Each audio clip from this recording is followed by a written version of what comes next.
Well, what's going on? Good morning, everybody. Welcome to the Farzy Show, brought to you by Destination Retirement here at the Steven Sanger Studios. We got All-Star Game reaction from the NBA All-Star Game and Legends presentation last night, the 75th anniversary of the NBA. So they honored it with 75 legends. So we'll get into that conversation. Joel Embiid's performance, most notably, and that's Steph Curry stealing the MVP award, the Kobe Bryant Trophy, the first time it was awarded, stealing that from Joel Embiid. We'll get into that conversation.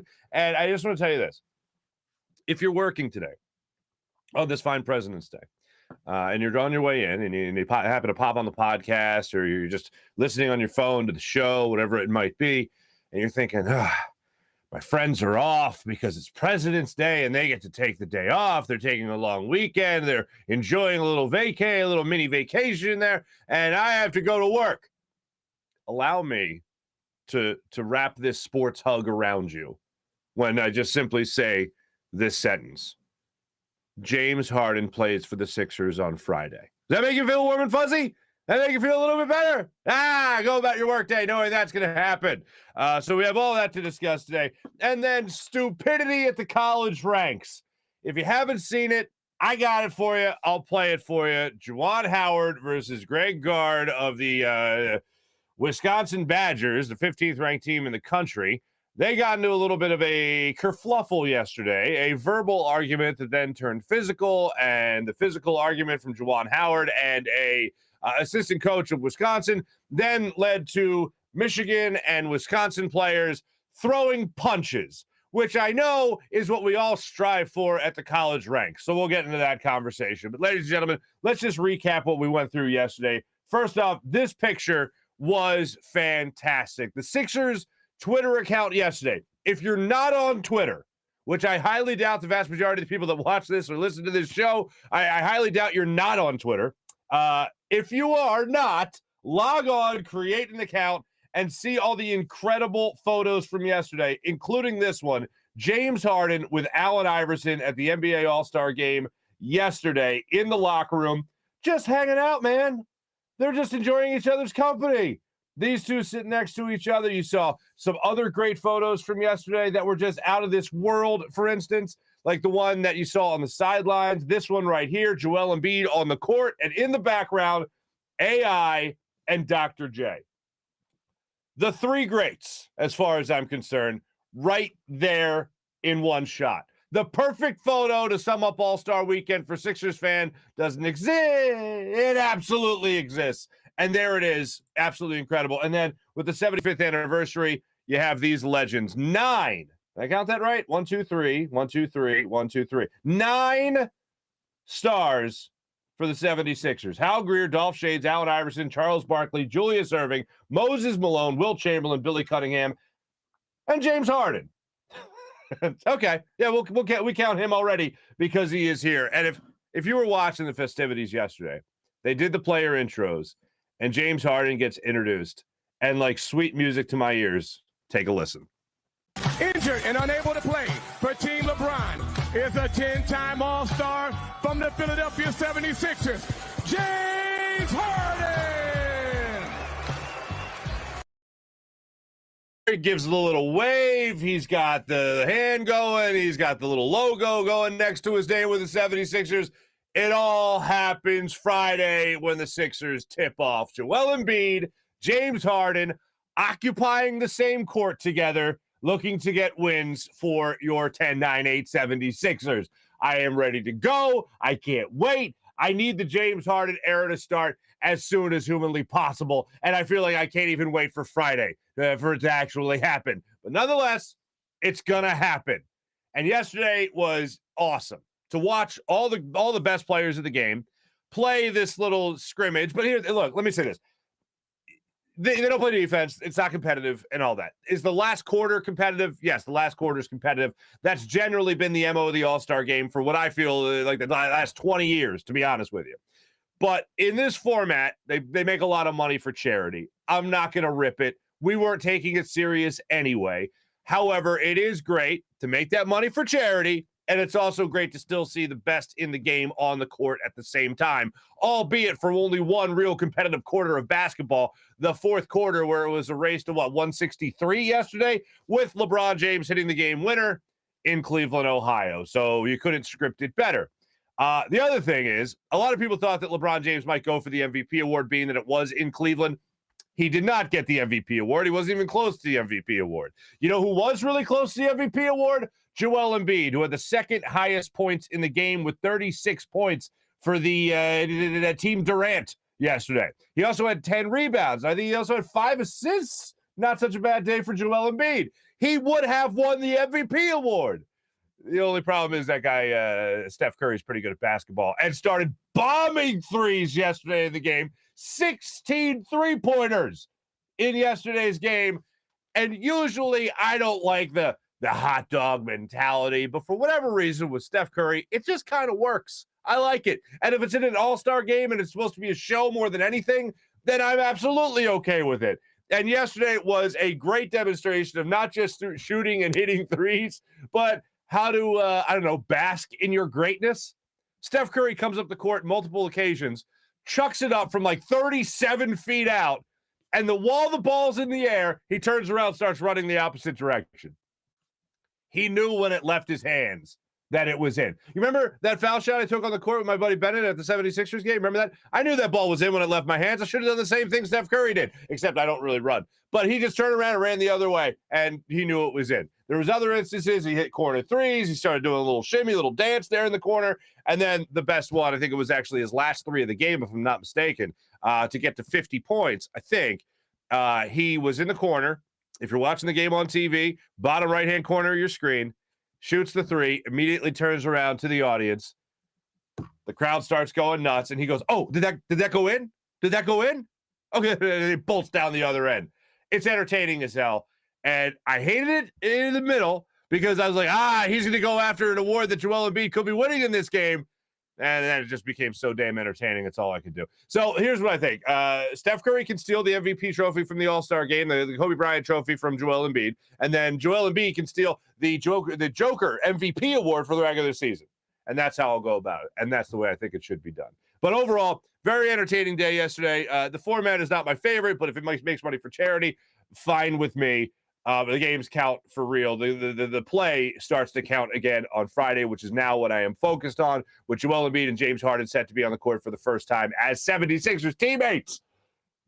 Get excited, folks. Get excited. We see how it all comes together on Friday. I will say this. I love the history of sports. Obviously, I wouldn't be doing this if I didn't love the history of sports. But there's something incredible about seeing all those legends on stage. I mean, you see this, once again, I'll put it up here with all the Sixers legends here.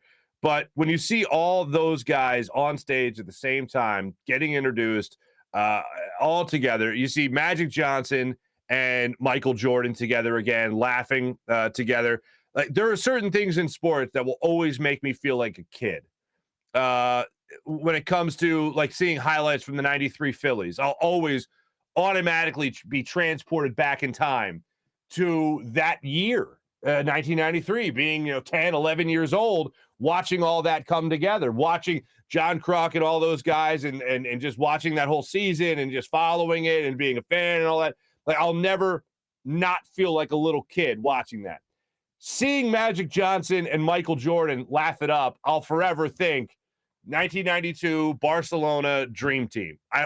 I'll be transported back in time to being a little kid watching sports. There's certain things that make me feel like that. Watching Allen Iverson highlights, crossover, I'll feel like I'm 14 years old all over again. Watching those guys have fun the way they were having fun makes me feel like a kid again. And that's one of the beautiful things about sports, is that it always transports you back in time to just where you enjoyed it most. And an all-star weekend, whether that's baseball, whether that's basketball, even if it's hockey, that will always, it's not football. It's certainly not football. Good God. But it'll always transport me back in time to where I was just most appreciative just to watch a game and didn't get into, well, what do they say in the press conference? It just made me concentrate on just the game itself and the talent that was out there. And yesterday kind of recaptured that, the fact that it was the 75th anniversary of the NBA. And also the fact that we have something to look forward to. Because it used to be, oh, okay, well, Allen Iverson will just make the All-Star team, and then that'll be pretty much it. Maybe the Sixers will win a first-round playoff series, but that'll be pretty much it.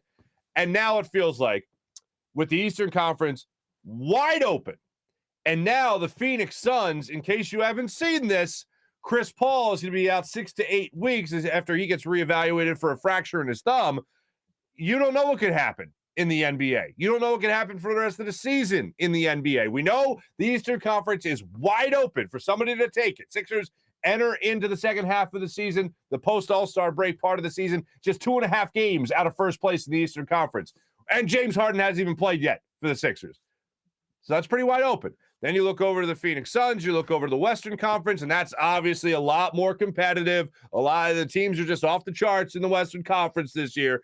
But still, when one of your best players goes out on the best team, it starts to make you think, could this be wide open all around for other teams to jump on this, even if you're not in the Western Conference? So just something to think about. I couldn't be more excited. If I can't state it enough. I just couldn't be more excited. And what I have been looking forward to when it comes to Friday night, Joel Embiid and James Harden, is how teams are going to approach these two dynamic scorers. The number one scorer in the NBA right now, Joel Embiid. And how are you going to attack this defensively when it comes to having James Harden and Joel Embiid on the court at the same time, especially with them occupying different spaces?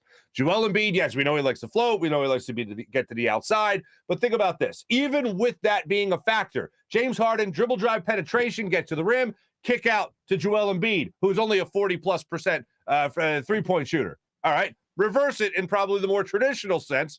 Joel Embiid's under the basket, getting double teamed. James Harden's open top of the key, kick it out to him, shoot the three. I mean, how much better will that be? Instead of Joel Embiid backing a guy down and getting a double team, how much better will it be instead of him kicking it out to Tobias Harris, Furkan Korkmaz, George Niang, all the credit in the world. We'll get to this conversation in a second.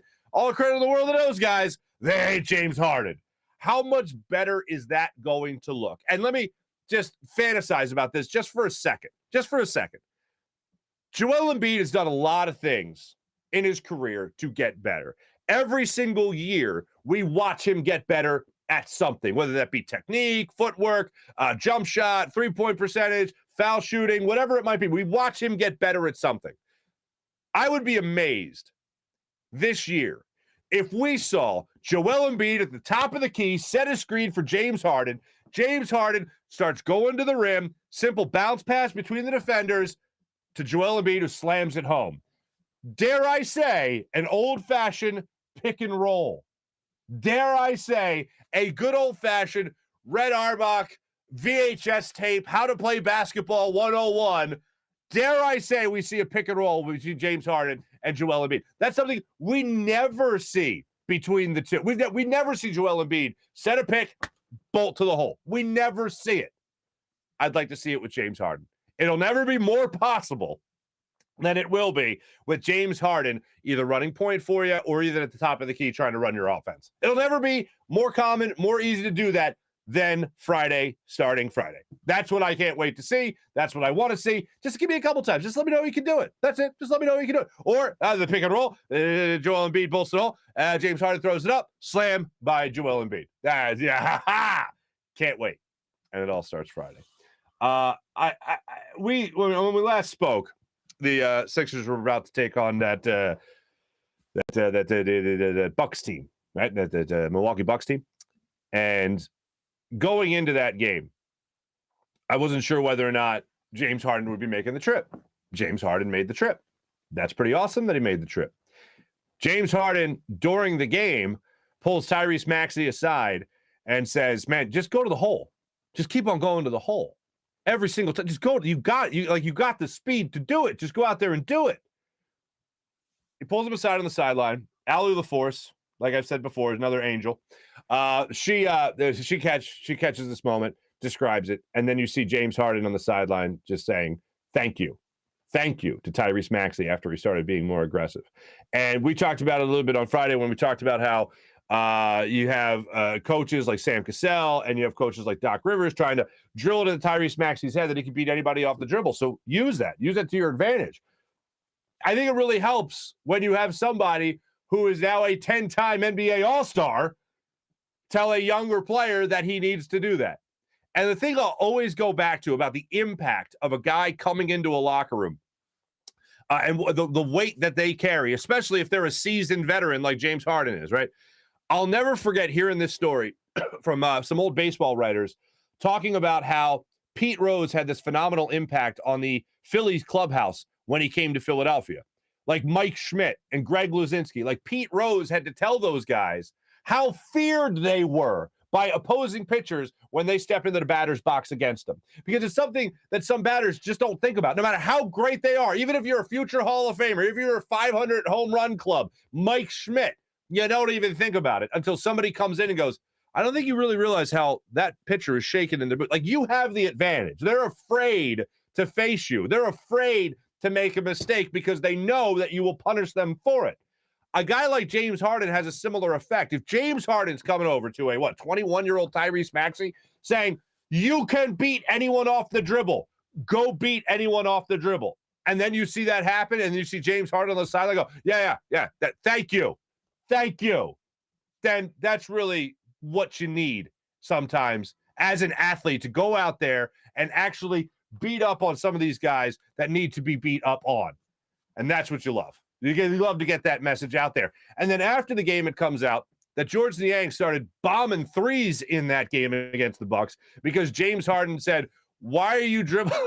Why are you dribbling, basically? Start shooting threes. It's what you do.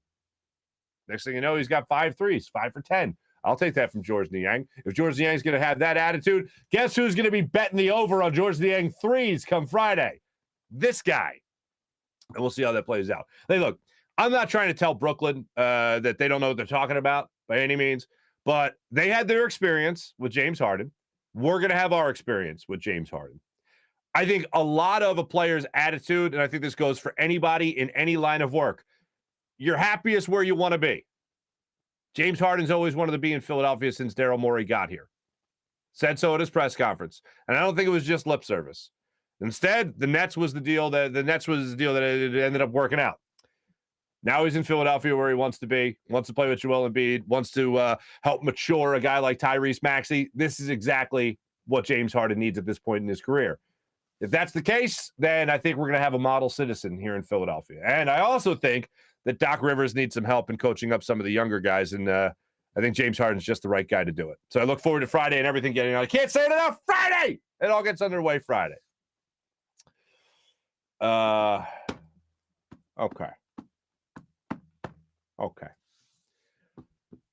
I've told you before, I'm not the biggest college basketball fan. Temple got a big win yesterday. Let me start off with a positive. Temple, way to be. All right there, Coach Aaron McKee.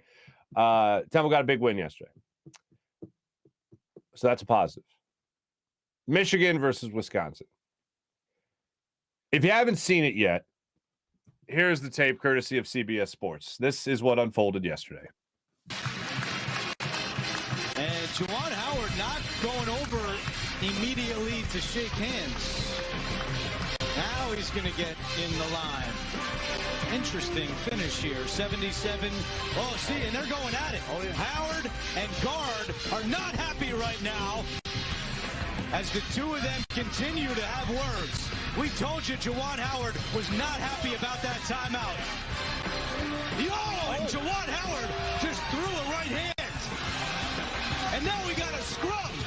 We have a scrum in Madison. Players are pushing and shoving. This is an ugly scene. This is an ugly scene. Oh, my God.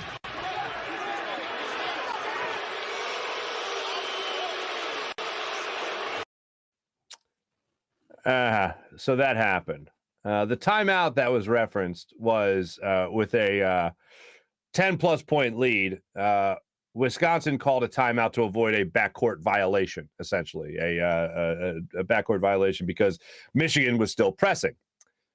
So if Michigan's going to press, Juwan Howard took issue with that timeout, considering he thought the game was out of hand, and Greg Gard of Wisconsin figured he wasn't going to put his players in the position to break a press in 4 seconds. So he called the timeout instead. Juwan Howard, thinking the game was out of hand, said basically why he did that. And apparently, according to the broadcast, as you just heard, waited to get into the handshake line after the game because he doesn't want to face a guard. So he then gets in it, and then you see him try to walk by him. Guard grabs him. That's guard's mistake. Don't put your hands on another man. Now, that is a mistake. The egregious mistake is Juwan Howard throwing a punch, swiping, trying to slap, whatever it might be, is trying to get physical in the altercation with an assistant head coach when people are between them, and you saw what that led to. There's no way Juwan Howard should be coaching another game for Michigan after something like that. Like, you are supposed to be the leader of men. And what I never understood about athletes is how you ever get to a point, and Juwan Howard, obviously an ex-athlete, pretty good one. I never understood how you ever get into an idea of, all right, well, hopefully they start taking it easy on us because they have this game. Like, I find it so much more disrespectful when a team is just like, well, you suck today, so we're gonna back it up. We're not gonna give you 100%. And if Juwan Howard thinks the game is out of hand, why is he pressing? So if you're going to continue to go full tilt and you expect the other team to lay off, that doesn't make any damn sense. And that Juwan Howard's the former professional athlete. This is awful. This is egregious. Like, you can't have Juwan Howard coach another game for Michigan. And I'm not about to die on like coaching college basketball hill, but that's just an utter embarrassment. And then you see the melee that breaks out between the players at the end of the game as well. That's what it led to. That's awful. Silver lining. Looks like Phil Martelli might be the head coach of the Michigan Wolverines for at least a little bit of time. At least a very little bit of time. The universities put out statements, how embarrassed they are. They're going to look into the situation. And look, I understand that you can't come out and say what probably a lot of sports broadcasters are talking about, what I just said. Like, you can't just watch the video and go, Juwan Howard is fired. You got to have the conversations. You got to go through the proper protocol, and then he'll probably be relieved of his duties of coaching Michigan. Greg Gard's explanation afterwards was that he didn't want to put his team in a situation where they're going to have to break a press in 4 seconds. I thought there might be a little hint of condescension there, where he also said, I don't know if Juwan Howard knew the rule, but you get a reset if you call the timeout there. I think the coach knows the rule. Let me just say that. So I detect a little condescension there. But Juwan Howard, you can't. First off, Greg Gard, you can't put your hands on another man. That's a mistake. That is a mistake. Juwan Howard, you can't throw a punch at another man. Like, it really is amazing to me. I can't picture myself. I came close once to a bar fight. Came close, and it would have been my fault. I'll explain later. But I can't imagine like throwing punches without my life or my family's life being at threat. Like, I can't imagine it. Like, no one can like push me to the point of I'm gonna punch you. Like, I can't. As a grown man, unless I'm being physically threatened, or my family or someone I love is being physically threatened, I just go, oh, okay, well, you're having an issue today. See you later. Like, I don't get it. Now, in my playing days of like, being a kid and playing and stuff, yeah, I could see it. But now I'm a man. As much as I hate to admit I'm a grown-ass man. Yeah, I'm an old-ass man. I can't imagine going out there and be like, I'm going to punch this guy in the face. Like I just did. Anyway. So that bar fight. I was out with some friends like 10 years ago. And my buddy says he sees this girl across the way. And I've had drinks. All right. I'm not hammered by any means. But I'm, whatever. I'm just feeling myself a little bit. And he goes, oh, that girl over there is beautiful, whatever he said. And I go, oh, you want to meet her? And he goes, do you know her? And I go, not yet. And I mosey on over to the table and hi, how you doing? My friend wants to meet you. Great open, right? And she goes, oh, my boyfriend's here. And I go, really? And she goes, yeah, he's right there. And I turn around, and not for nothing, rather homely looking fella. And I turn back again, and I go, so you want to meet my friend? Right there. I'm the asshole. I'm a jerk. Shouldn't have said anything. So I say, okay, all right, see you guys after that. She goes, no, I'm good. I go, okay, all right, I'm sorry. See you later. And I walk away. About 5 minutes later, I start to hear obscenities just being rattled off. And I go, oh, it's that girl's boyfriend. You know what? I'm a jerk. And I swear, this is exactly what I did. I went over and I said, guys, I'm sorry. Wrong table. Let me buy you guys a round of drinks. I was just kidding around. You know, we don't know each other, so I'm a jerk, but I just want to apologize. The guy continues to hurl obscenities at me. And I go, all right. Again, I'm sorry. Again, offer on the table for a round of drinks for your whole table on me. Why don't you bleep off? Okay, thank you. I go back, I bleep off, and I go back to my circle of friends. And about a good amount of time had passed where I thought it was over. And I went over, I apologized twice. I admitted I was the jerk. I was in the wrong. And about 20 minutes later, more obscenities. And I go, dude, all right. Do we really have a problem here? I've apologized twice. I'm still offering to buy drinks right now if that's the thing. The guy then throws out the most cliche line of cliche lines. Do you want to step outside? And I'm like, all right, let's go. And then his friend puts his hand on my chest. He goes, no, man, we're not going to do that. I said, okay, well then talk to your friend because I'm trying to smooth things over and I'm sorry. It was like, oh, I'll talk to him. We're cool. I said, all right, cool. So I go back to my friends. And then apparently the guy, again, started saying stuff. But this time I didn't hear it. My now wife, then girlfriend heard it. And she goes over to the table and starts yelling things back at the guy. Because you know what every guy loves when women start fighting. And then they just kind of dismissed her and she came back over. But that was probably the closest I got to a non-life-threatening bar fight or any type of fight, which is stupid. And I look back on that and I was like 24, 25 at the time. So it's like almost 15 years ago. I look back on that. I'm like, that was so stupid. And now you have these guys that are literally trying to be model citizens in front of young men that they're coaching and they're trying to groom into manhood. And they're throwing, or one of them at least is throwing punches. Ridiculous. You can't have that. Not for grown-ass men like Juwan Howard and Greg Gard. Ridiculous. Absolutely 100% ridiculous. Hey, you know what's not ridiculous? Hey, by the way, I didn't think we'd have this many live viewers right now. 19 live. Thanks, guys. On President's Day, you guys are the best.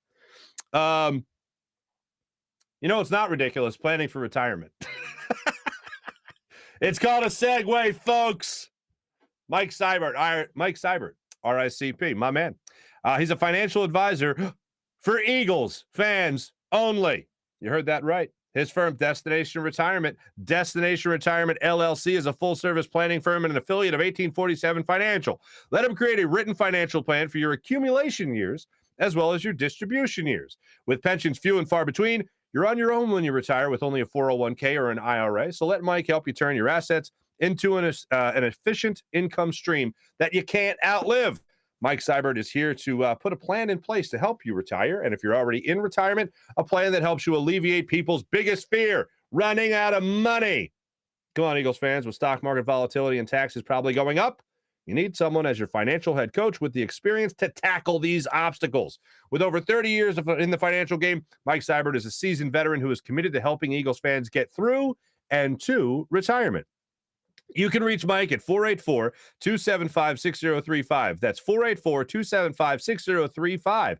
Also, he is just a great guy to talk to when it comes to football, of course. So make sure you check out Mike at 484-275-6035. Destination Retirement. Check him out. Mike Seibert will get back to you and let you know how he can help. And as always, go Birds. Let me tell you about Steven Singer. Steven Singer Jewelers, the other corner of 8th and Walnut, right in Jewelers Row. For over 40 years, Steven Singer has been taking care of people. And for over 40 years, Steven has been in the love business, helping people get engaged and also helping people with that eye-popping diamond gift that you want to give that special someone in your life. Go to IHateStevenSinger.com right now. Check out all the inventory. And remember, fast and free shipping at IHateStevenSinger.com. When it comes to diamond engagement rings, when it comes to tennis bracelets, necklaces, rings, anything, Steven Singer is the man to hit up. Beautiful diamond stud earrings, Steven Singer is the man to hit up. And here's the best part, the perfect price. When you go to some other jewelers, they try to mark things way up just on the ticket. So when you go in there on the price tag, oh, yeah, you give me $500 off. All right, I'll give you $500 off. Oh, you good negotiator, you? Hey, guess what? It's already marked up. They're already winning. Steven Singer, It's the perfect price. So when you go in there, you know you're getting taken care of. You know you don't have to haggle. You know the guy next to you is paying the same price as you are when you go to Steven Singer Jewelers. Steven Singer Jewelers, one place, one price, the perfect price every single day. The other corner of 8th and Walnut. That's IHateStevenSinger.com. We're going to get into our chat check in just a second, but let me tell you about our awesome people and our awesome friends at Rothman Orthopaedics who brought us that great report. And how about pictures like this from the Sixers Twitter account? When you have an orthopedic issue, you need a physician who eats, sleeps, and breathes orthopedics. You need an exceptionally specialized Rothman Orthopaedics physician. They not only specialize in orthopedics, but each of their physicians only focuses in on one area of the body, which means you're going to have the confidence to get past the pain and be what you were. Visit them at one of their 30-plus locations in Pennsylvania and New Jersey, including 4 orthopedic-only urgent cares. Learn more at RothmanOrtho.com. That's RothmanOrtho.com. And how about WinView? WinView is fantastic. WinView is the only game where fans can take on other fans and end the debate once and for all. Who is the biggest sports fan? If you have those friends and family members who think they know everything about sports, challenge them to a WinView contest in the second half of the NBA season and see if they can walk the walk as well as they talk the talk. It's a great time to download the WinView app. You can also win some money for yourself. It's not a sports book. It's not daily fantasy. It's a social gaming app where fans can take on other fans and end the debate once and for all. Who knows more about sports? So download the WinView app right now. Have yourself a good time. How about PHL Sports Nation, Philadelphia Sports Nation, enhancing your Philadelphia sports fan experience across all social media and blogs. Follow the Sixers' second half of the season using PHLSportsNation.com. One thing I want to get into, one thing I left out from the All-Star Game recap that I wanted to make sure I give proper credit to, or at least a shout-out to. Did you happen to notice in about the last 3 minutes of the second quarter, I want to say, Nikola Jokic goes down, shoots a 3, makes the 3. Joel Embiid started it off. Joel Embiid goes down, shoots a 3, hits the 3. Next possession, going up the other way for Team LeBron, Jokic goes up there, shoots a 3, makes the 3. Next possession, Joel Embiid shoots a 3, makes a 3. Next possession, Joker shoots a 3, misses the 3. The 2 MVP candidates, the 2 leaders in the clubhouse for MVP, going back and forth with a little three-point competition. Never thought I'd see a center three-point competition in the NBA, but with those 2, it kind of makes sense. There's no doubt that they were challenging each other. I mean, it was obvious, clear as day. It happened. There was a challenge issued. Joel Embiid, including his second 3, put it right in the eye of Nikola Jokic. And that's what you need to see. That's what you want to see. That's what I was watching the game for. I wanted to see how those 2 were going to play against each other. Oh, and it was fantastic. It was fantastic. Let's get into the chat check, ladies and gentlemen. Here's our chat check. Kevin, good morning. Mally, good morning. Happy Harden week. Let me just say that one more time. Kevin, hello. Mally, Mike Fuji, what's up, buddy? Joel was the MVP. If I shot 27% on 3-pointers, I'd have 50 points as well. It was quantity last night as opposed to quality. I will admit that. Charity's great. All-Star game trash. Mally, that's fair.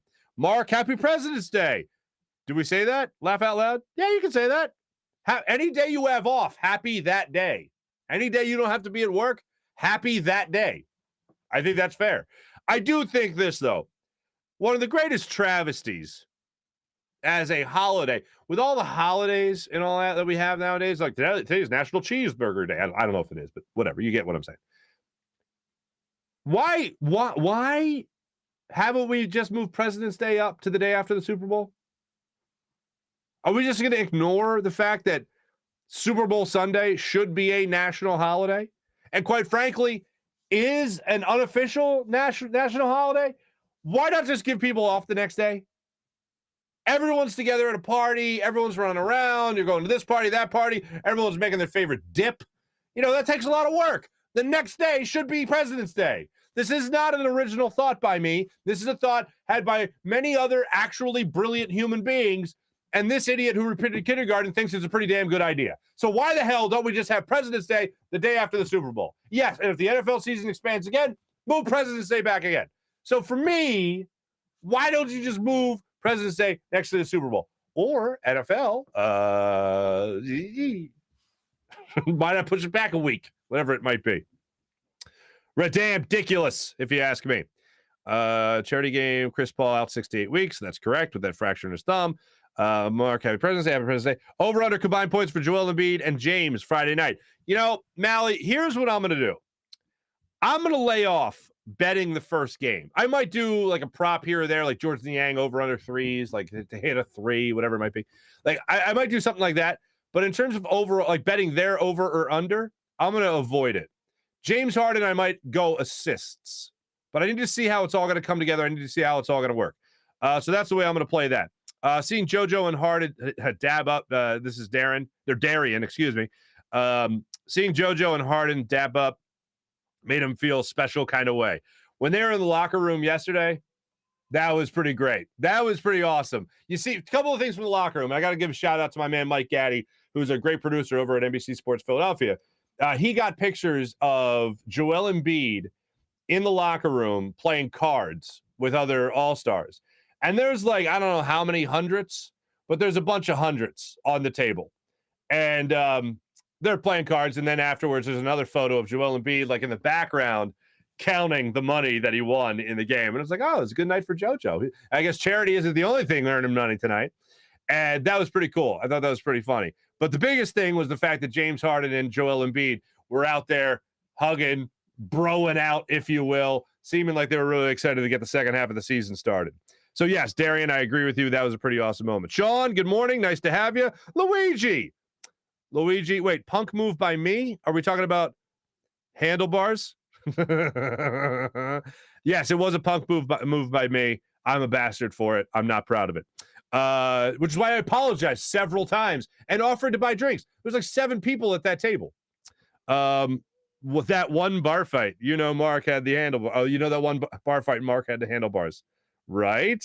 Sean Gillespie, wow, Farzy on the prowl must have been a sight to see. It was. I was I was tuned up. I was tuned up pretty well. April, love that she went over to give them the business. See, here's the thing. No guy ever once in any situation where there's some what do you call it? Where there's a discrepancy. Like no guy wants his girl to fight a fight for him. And yes, did I go over there at least 3 times? Yes. Did I think it was over at least 3 times? Yes. And then that 4th time is when my lady was like, "Stop talking about me like that." And then nobody wins that. Nobody wins that. So yeah. Mally, Sean, you know he had long flowing hair and a handlebar mustache was freshly waxed. What? Anyway. Love the pic. Yeah, that pic of I'll give it one more time. I mean, this is just phenomenal. This is what you need in life every single day. Absolutely. I remember a day where Allen Iverson rocking like Celtics jerseys and Yankees hats and this Boston Red Sox hat would bother me. And now I'm just like, oh, that's AI. And I still think that Dr. J should be the president of the Philadelphia sports community. I'm just going to keep this picture up for a while because it makes me feel so damn good. But yeah, Dr. J should be the president of the Philadelphia sports community as far as I'm concerned. And I saw a national writer actually point that out last night on social media, saying that Dr. J is smooth as silk.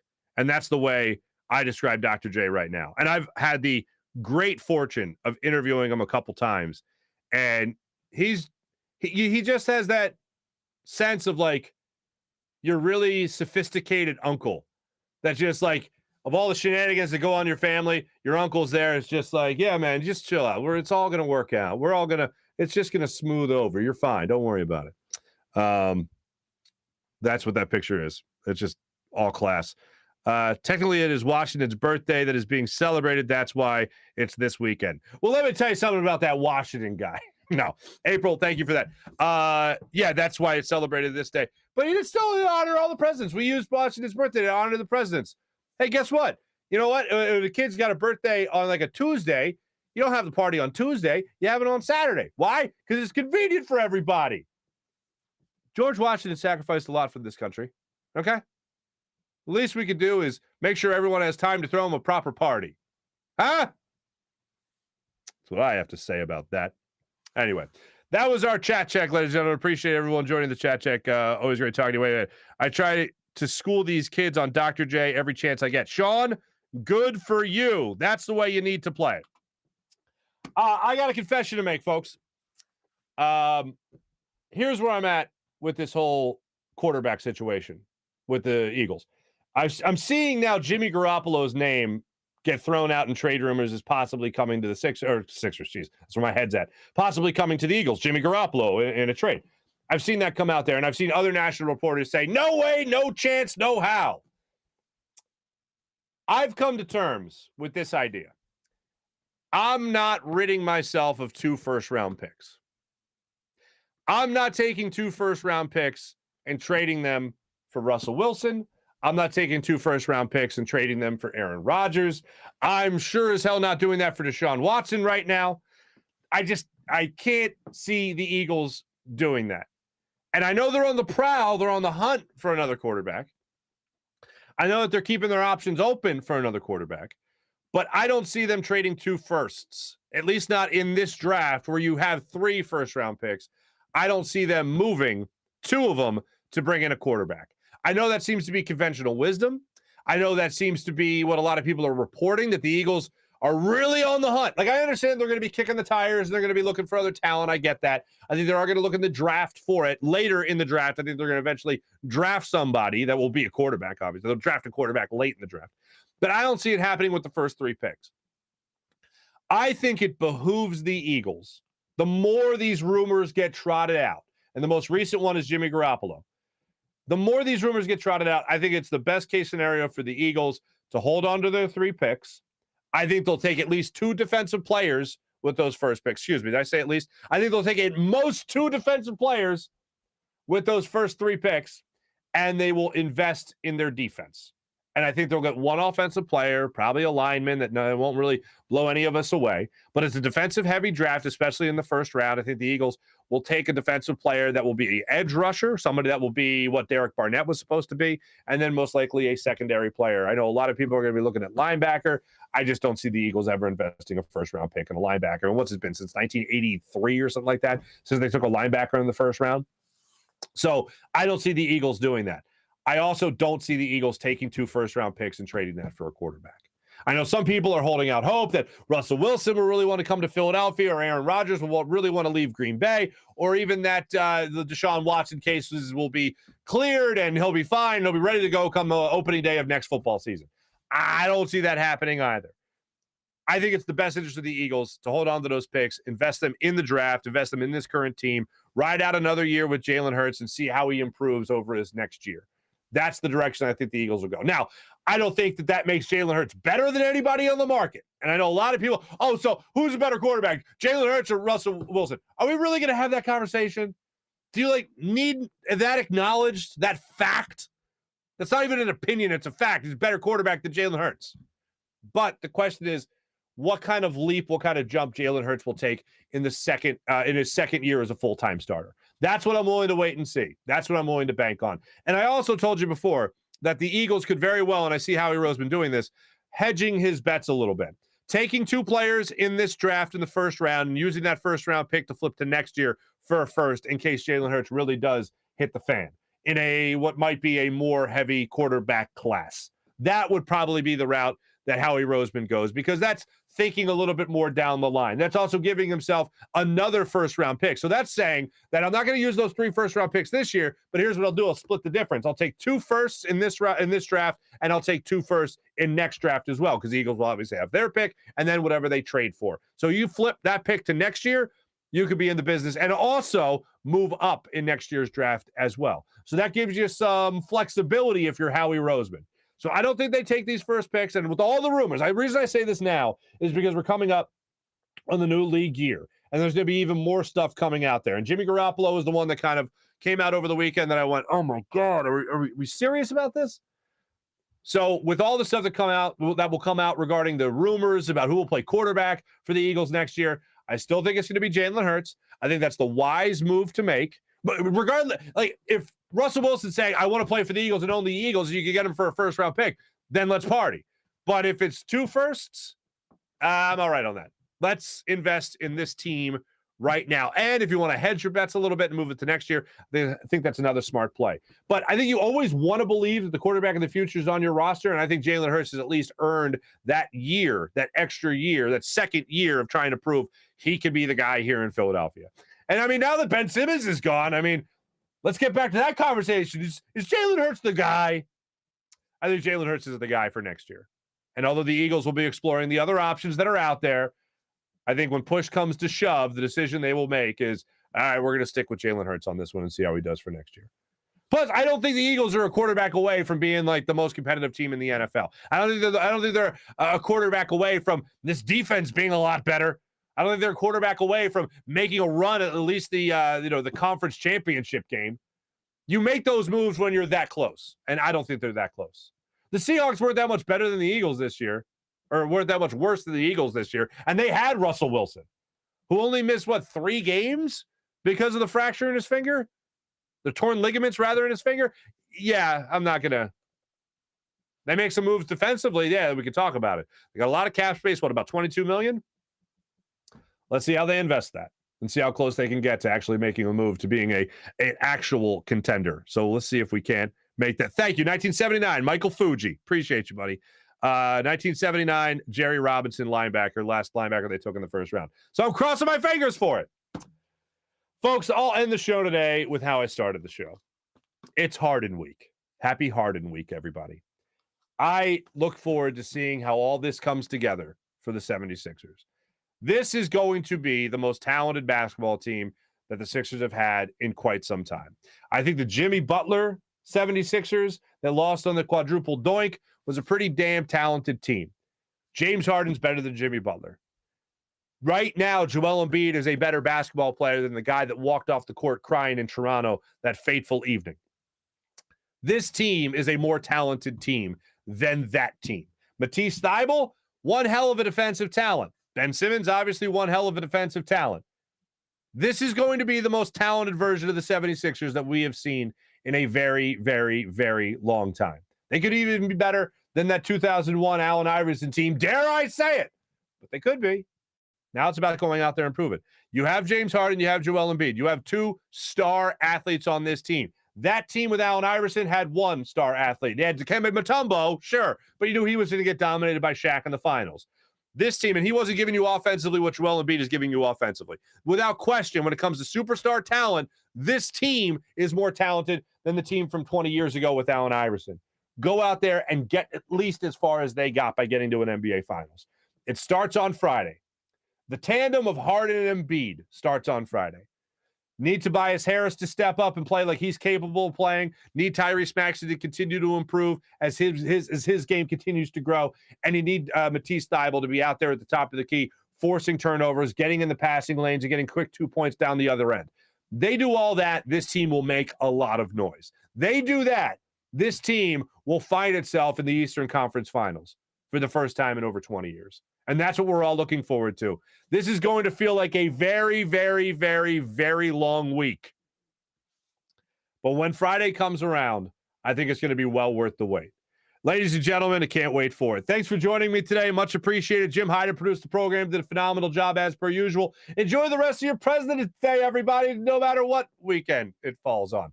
Have a great rest of your day, everybody. This is a Buzz Sports and Entertainment production. My name is Marc Farzetta for the Farzy Show, brought to you by Destination Retirement from the Steven Singer Studios. Have a great rest of your day, everybody. Take it easy.